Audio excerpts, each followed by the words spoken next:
Assalamualaikum warahmatullahi wabarakatuh. Izinkan saya memperkenalkan diri. Nama saya Naila Zahra dengan NIM 24109112213. Hari ini saya akan menjelaskan tentang Surface of Anatomy. Nah, sebelum kita masuk ke dalam penjelasan lebih dalamnya, mari kita dengarkan definisi dari Surface of Anatomy terlebih dahulu. Baik, Surface Anatomy ini melibatkan studi tentang bentuk dan tanda-tanda tubuh yang terlihat dari luar tanpa melakukan visualisasi internal. Dan Surface Anatomy ini berhubungan dengan reasoning. Mengapa berbentuk seperti ini dan alasannya itu seperti apa? Oke, baik. Anatomi tubuh secara garis besar terbagi menjadi dua. Seperti yang kita ketahui, eh, anatomi tubuh itu dibagi menjadi dua, ada aksial dan apendikular skeletal. Nah, baik. Di aksial skeletal sendiri, apa saja sih yang termasuk aksial? Nah, aksial itu bisa dikatakan sebagai inti tubuh, di mana titik tubuh itu berkumpul di aksial. Nah, tanpa aksis ini tidak akan bisa hidup, gitu. Nah, contohnya tuh ada caput, kepala, ada kolum juga, leher, lalu ada toraks, ada dada, ada abdomen, perut, lalu ada pelvis atau panggul. Baik, selanjutnya bagaimana dengan apendikular? Nah, apendikular sendiri itu kita bisa bilang sebagai tambahan atau pelengkap. Contohnya itu seperti tangan dan kaki. Oke, baik. Seperti itu teman-teman semuanya. Ini izin aku zoom. Ada caput, ada kolum, ada toraks, abdomen, pelvis. Seperti itu. Nah, selanjutnya kita akan masuk ke surface anatomy of hair. Penjelasan tentang rambut nih. Nah, sebelum kita masuk ke bagian rambut sendiri, bahwa harus kita ketahui bahwa surface of anatomy ini juga berkaitan dengan namanya teori evolusi. Nah, seperti apa sih? Itu mengarah pada bagian struktur manusia atau organisme lain berkembang dari bentuk-bentuk sebelumnya selama proses evolusi. Nah, evolusi itu mempengaruhi bentuk tubuh dan struktur permukaan karena faktor-faktor seleksi alam yang menguntungkan kelangsungan hidup dan reproduksi spesies. Contohnya saja seperti eh, teori dari Jean Lamarck dan Charles Darwin sendiri. Kalau dari Jean Lamarck sendiri berkata bahwa tumbuh kembangnya jerapah itu mengikuti dari adaptasi lingkungannya seperti itu.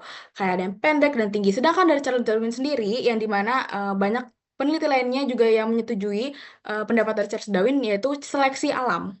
Nah, kalau misalnya kita contohkan ke surface anatomy of hair tadi tentang fungsi dari evolusi, rambut itu tumbuh di tubuh sebagai bagian dari evolusi manusia, terutama untuk perlindungan dan kepekaan. Evolusi rambut tubuh pada manusia berhubungan dengan perubahan adaptasi lingkungan dan kebutuhan fungsional. Nah, dahulu rambut tubuh memberikan kehangatan dan kamuflase, tetapi berkurang seiring dengan penggunaan pakaian dan adaptasi iklim. Nah, seperti itu sangkut paut dari evolusi dan surface of anatomy dari rambut sendiri. Nah, baik, di sini saya akan menjelaskan fungsi rambut nih. Kadang kita bertanya-tanya kan, mengapa rambut itu tumbuh di tubuh? Eh, ada bagian-bagian rambut yang tumbuh di bagian tubuh kita yang terkadang orang-orang menyepelekan. Contohnya seperti alis, gitu kan. Nah, alis sendiri, eh, jika kita mengikuti tren zaman sekarang tuh sering sekali ya, yang dimana suka alisnya dicukur. Padahal alis memiliki fungsi yang penting juga nih. Nah, alis sendiri itu untuk melindungi mata dari keringat.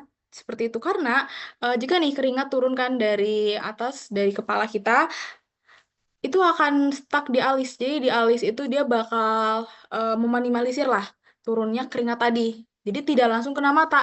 Lalu ada namanya bulu mata. Nah, bulu mata itu fungsinya buat apa sih? Nah, bulu mata sendiri di sini ya, teman-teman, eh, itu berguna untuk meminimalisir debu atau benda asing yang masuk ke dalam mata. Apalagi kalau kita pada saat berkendara. Nah, kalau saat berkendara itu kan otomatis debu-debu itu bakal langsung masuk ke mata kita gitu. Tapi diminimalisir oleh si bulu mata tadi gitu. Sedangkan untuk proteksi sendiri, ini kita masuk ke berarti fungsi sebagai proteksi, seperti itu. Nah, untuk daerah rambut kemaluan itu juga dapat melindungi dari paparan debu dan dapat melindungi pada saat berhubungan seks. Makanya di sini mungkin kalian bisa lihat ada kemaluan perempuan dan ada laki-laki juga. Oke. Baik, kita akan masuk ke bagian fungsi rambut sebagai regulasi suhu. Nah, itu seperti apa sih? Nah, untuk regulasi suhu sendiri itu untuk membantu mengatur suhu tubuh seperti daerah yang udah ada di gambar, yaitu ketiak, lalu eh, bisa juga di rambut yang tumbuh di kemaluan seperti itu tuh untuk mengatur suhu. Nah, kalau misalnya di ketiak nih, jika di ketiak, kadang kan kita nggak suka ya adanya rambut di ketiak gitu, ada bulu di ketiak. Nah, biasa kan dicukur tuh. Nah, jika kita merasakan pergesekan antara kulit di sini dan di sini, itu akan suhunya makin naik, jadi panas seperti itu. Jadi adanya rambut ini juga membuat suhu itu stabil gitu. Oke, baik. Selanjutnya, karena fungsi evolusi tadi sudah saya jelaskan di awal, kita akan masuk ke bagian sebentar. Nih, surface anatomy of nose atau bagian hidung, teman-teman. Nah, untuk hidung sendiri, kadang kita juga masih bertanya-tanya kan, mengapa bentuk lubang hidung itu menghadapnya ke bawah. Nah, jika kita menggunakan apa ya, teori saja ya, bahwa lubang hidung jika kita taruh di atas itu sangat berbahaya gitu teman-teman. Jadi kalau misalnya ada air atau kotoran itu bakal langsung masuk ke dalam hidung kayak gitu. Dan jadinya kita tidak dapat menyaring. Dan lagi-lagi ini kita masuk ke rambut lagi teman-teman. Nah di hidung pun ada namanya rambut-rambut halus. Nah itu juga untuk menyaring debu dan kotoran dan makanya juga arah lubang hidung itu ke bawah itu untuk mencegah masuknya kotoran, air, dan partikel lain ke saluran hidung dan membantu membantu menyaring udara sebelum mencapai ke paru-paru. Seperti itu. Lanjut.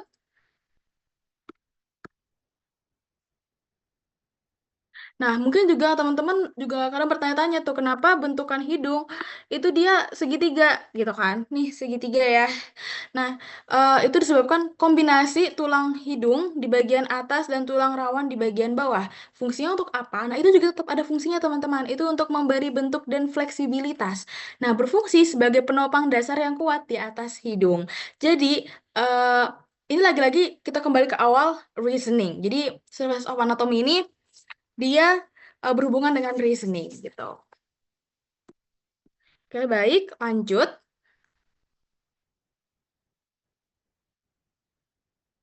Nah, sekarang kita akan lanjut ke surface anatomy of ear atau ke bagian telinga. Kadang orang-orang tuh kita sendiri pun bertanya-tanya kan, eh, kenapa sih orang-orang itu memiliki cuping telinga? Mengapa kita memiliki cuping telinga? Ya, cuping telinga. Cuping telinga atau biasa disebut dengan lobulus, bagian bawah telinga yang lembut. Jika kita pegang lembut ya teman-teman. Nah, fungsinya itu untuk keseimbangan dan aliran darah karena mengandung banyak pembuluh darah. Nah, fungsi dari telinga sendiri yaitu untuk menangkap dan mengarahkan suara menuju saluran telinga yang kemudian diteruskan ke telinga bagian dalam untuk diproses sebagai sinyal pendengaran. Jadi memang cukup seperti kayak sederhana saja tapi memiliki fungsi yang begitu kompleks, gitu, teman-teman. Sekarang mari kita lanjut. Dan ini tadi penjelasan yang sudah saya jelaskan. Kita akan lanjut ke pembeda seks. Nah, dari gambar yang tertera di sini sebenarnya sudah kita ketahui ya dari pembeda seks ini. Contohnya seperti panggul atau pelvis. Perempuan dan laki-laki itu berbeda. Nah, ini pun juga ada alasannya gitu. Mengapa antara perempuan dan laki-laki berbeda. Nah, perempuan itu panggulnya atau pelvisnya dia jauh lebih lebar. Nah, itu membantu untuk persalinan, lalu untuk menopang juga pada saat ada hubungan seksual. Lalu untuk laki-laki sendiri, kenapa dia lebih eh, kecil dan bentuknya seperti corong? Nah, itu untuk membantu aktivitas sehari-hari. Contohnya itu seperti lari gitu, teman-teman. Nah, lalu selanjutnya kita akan ke gambar satu dan dua. Di sini ada perempuan dan laki-laki. Kita bisa lihat bahwa alis dari laki-laki itu jauh lebih tebal daripada alis milik seorang perempuan. Lalu selanjutnya yaitu rahang nih, yang paling berbeda sendiri ya. Kalau rahang, kalau laki-laki itu dia jauh lebih tegas dan lebih kotak kayak gitu. Dia lebih kotak dan dia lebih tegas. Sedangkan kalau perempuan dia lebih oval atau lebih bulat. Nah, lalu untuk laki-laki sendiri dan perempuan sendiri, nih laki-laki kan memiliki kumis dan jenggot, sedangkan perempuan tidak memiliki. Seperti itu. Itu beberapa pembeda seks antara laki-laki dan perempuan. Oke, mari kita lanjut ke Surface Anatomy of Heart atau jantung. Nah, di sini kita masuk ke klasifikasi organnya terlebih dahulu. Untuk klasifikasi organ, yang pertama, jantung itu terletak di mana sih? Terletak di rongga dada, agak ke sebelah kiri. Berbentuk seperti otot lurik, percabangan sarafnya otonom. Terdiri atas 4 ruang, yaitu 2 bilik dan 2 serambi ya. 2 bilik dan 2 serambi. Terdapat sekat antara bilik dan serambi. Ada sekat tricuspidale, serambi kanan dan bilik kanan. Lalu ada sekat bicuspidale, serambi kiri dan bilik kiri. Lalu fungsi dari jantung sendiri untuk berfungsi sebagai pompa darah. Besar jantung itu kira-kira sekepal tangan, beratnya 300 gram. Jadi kepal saja tangan kalian semua, maka eh, segitulah besar jantung kalian masing-masing. Oke, sekarang kita akan langsung ke peredaran darahnya itu gimana sih gitu kan. Peredaran darah sendiri itu ada kecil atau pulmonal, lalu ada yang besar atau sistemik. Ya, kita biasa kenal dengan sistemik. Lalu kalau yang kecil itu simpelnya mengalirkan darah dari jantung dia ke paru-paru, lalu kembali ke jantung lagi gitu. Sedangkan kalau yang besar dia itu dari jantung eh, dia ke seluruh tubuh lalu kembali lagi ke jantung atau kita bisa kenal dengan sistemik, teman-teman. Nah, baik, kita akan masuk ke penjelasan untuk langkah-langkah peredaran darah sendiri. Bentar. Nah, vena cava ini, vena cava superior dan inferior membawa darah yang terdeoksigenasi atau berkurang oksigen dari tubuh menuju ke atrium kanan atau atrium dextra. Lalu, darah kemudian mengalir ke ventrikel kanan. Nih ya teman-teman, ventrikel kanan melalui katup tricuspid atau tricuspidalis tadi. Lalu dari ventrikel kanan ini memompa darah ke arteri pulmonalis melalui katup pulmonal menuju ke paru-paru untuk mengalami oksigenasi. Nah, di paru-paru tadi darah nanti bertukar karbon dioksida dengan oksigen, membentuk darah yang teroksigenasi. Darah yang teroksigenasi nanti kembali melalui vena pulmonalis ini menuju ke atrium sinistra. Melalui darah tadi melalui katup bicuspidalis ya, dari tadi sekat antara atrium kiri dan ventrikel kiri.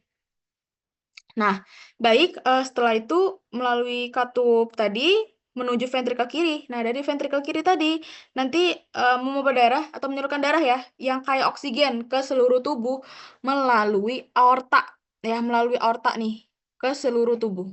Nah, dia akan berputar-putar seperti itu saja langkah-langkah dari peredaran darah tersebut. Nah, lalu di sini ada namanya 2 fase dalam siklus jantung yang berhubungan dengan tekanan darah. Ada sistolik dan diastolik. Kalau sistolik itu ketika ventrikel jantung tadi berkontraksi atau memompa darah. Ya, ingat tadi dia memompa darah untuk mengalirkan darah ke arteri. Itu namanya eh, pada saat sistolik. Tekanan darah yang tercatat pada saat ventrikel kiri memompa darah ke aorta. Nah, kalau diastolik, fase ini itu ketika ventrikel jantung itu rileks dan terisi kembali dengan darah dari atrium. Tekanan darah yang tercatat selama fase diastolik ketika jantung dalam keadaan istirahat antara 2 detak. Nah, untuk simpelnya saja, kalau misalnya dia sistolik itu tekanan saat jantung berkontraksi dan memompa darah. Sedangkan kalau yang diastolik itu tekanan saat jantung dalam keadaan rileks dan terisi darah. Baik, teman-teman. Sekarang akan kita lanjutkan ke materi selanjutnya, yaitu Surface Anatomy of Abdomen. Kita kembali ke gambar sebelah. Oke, di sini seperti gambar yang kita lihat, abdomen itu perut ya. Nah, di sini eh, ada 4 kuadran, dibagi 4 kuadran. Dengan menarik garis ventrikal, garis tengah atau middle line, dan garis horizontal melalui umbilikus atau pusar. Sehingga membentuk dia punya 4 kuadran. Satu, dua, tiga, dan 4. Oke, untuk pembagiannya sendiri, eh, di kuadran kanan atau right upper quadrant, ini right upper quadrant atau kuadran yang kanan, bisa kita lihat juga bahwa ada apa saja di sini. Ada hati. Ada hati, ada kantong empedu sesuai dengan di sini ya. Terus ada sebagian lambung, pankreas, usus kecil, dan usus besar juga termasuk. Lalu ada yang namanya left upper quadrant. Itu berarti dia di sebelah kiri. Itu ada sebagian lambung juga. Lalu ada limpa, sebagian usus besar, ada pankreas, dan ginjal kiri. Lalu ada right lower quadrant atau RLQ tadi. Dia yang di bagian bawah, tapi sebelah kanan. Nah, di sini ada sekum atau tempat pertemuan pertemuan usus kecil dan usus besar. Ada usus buntu atau appendix, lalu organ reproduksi bagian kanan pada wanita. Lalu selanjutnya ada left lower quadrant, dia itu ada di bawah dan sebelah kiri. Ada sebagian usus besar dan reproduksi bagian kiri pada wanita. Nah, setelah itu 4 kuadran tadi itu dibagi lagi menjadi 9 region abdomen. Nih, ada 9. Dibagi lagi. Yang pertama adalah regio epigastrium atau epigastric region. Nah, di sini dia di tengah ya, namanya epigastrium. Itu sudah pasti di bagian tengah atas mengandung bagian dari lambung dan hati sesuai dengan gambar. Lalu ada regio hipokondrium kanan atau right hypochondriac kanan. Region, sorry. Mohon maaf teman-teman. Dia di kanan atas mengandung hati dan kantong empedu. Lalu selanjutnya ada left hypochondriac region atau regio hipokondrium kiri, itu di kiri atas. Dia mengandung limpa dan ada sebagian lambung juga. Lalu kita masuk ke umbilical region atau regio umbilikal. Itu dia berada di tengah, mengandung sebagian usus halus dan usus besar. Kita bisa lihat di gambar ya. Lalu ada right lumbar region atau regio lumbar kanan, dia itu di kanan tengah mengandung ada usus besar di sini. Nih, usus besar. Atau colon ascendens. Lalu ada left lumbar region, dia ada di kiri tengah, mengandung usus halus atau colon descendens. Lalu setelah itu kita akan masuk ke hypogastric region atau regio hypogastrium. Eh, Hipo, yang namanya hipo itu pasti dia di bawah. Nah, letaknya di bawah pusar, mengandung bagian usus kecil, kandung kemih, dan organ reproduksi. Lalu ada namanya right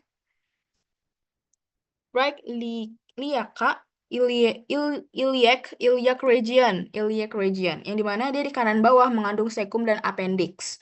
Ada left iliac region, dia di kiri bawah mengandung kolon sigmoid.